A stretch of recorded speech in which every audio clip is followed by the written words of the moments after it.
barnaamijka maanta waxaan ku soo qaadan doonaa sidee uu ku bilowday sayniska annagoo soo xigan doonaa filosoofkii weynaa ee Francis Bacon.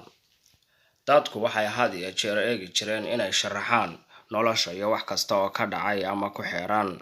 Waagii hore khuraafaadka abuuritaanka buuraha, badaha, qoraxda iyo dayaxa ee abuuritaanka adduunka ayaa soo ifbaxay.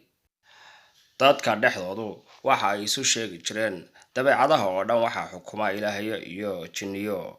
Dadkii ugu horreeyay ee isku dayay inay aqoonsadaan xoogagga dabeecadda waxay u arkayeen dabeecaduhu inay yihiin shaqooyinka ruuxiyadda. Dadkaasi waxay ahaayeen Giriigiyaan. Waxa ay raadinayeen runta, laakiin keliya iyagoo adeegsanaya aragtida iyo fakirka ma aysan tijaabin. Taasi waa sababta ay ugu qaldameen waxyaabo qaarkood ama ay u dejiyeen aragtiyo sheegaya qayb ahaan si uun u sharaxay ifafaalaha.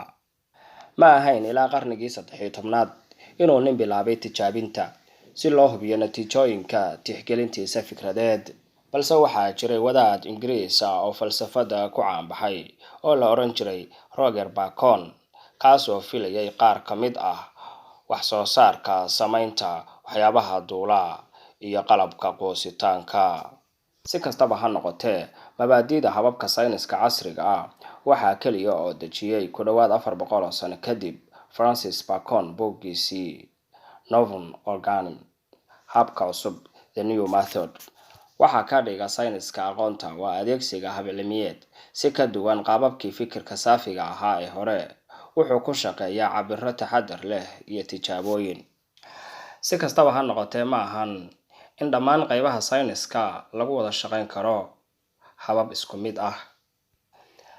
Farmasiyaysta ayaa ku tijaabin kara walxaha xoogagga shaybaarkiisa cilmi nafleyda, laakiin sidoo kale cilmi xidigiska laguma tijaabin karo unugyada dhiigga, laakiin labaduba waxay adeegsadaan habab cilmiyeed. Waxa ugu horreeya ee saynisyahanku sameeyo marka ay dhibaato soo wajahdo wuu gartaa waxa uu yaqaan, waxa uu isku dayaa inuu go'aamiyo xaqiiqooyin cusub. Saynisyahan wuxuu abuuri karaa aragti shaqo, samayn karaa malawaal natiijooyinka qaarkood, kadibna wuu cabiri doonaa, baari doonaa, tijaabin doonaa si loo ogaado haddii fikirkiisu u muuqdo inuu sax yahay. Tani waxay marka caddayn ka bixisay aragtidiisa. Laakiin saynisyahanku si kale oo kala duwan ayuu u samayn karaa.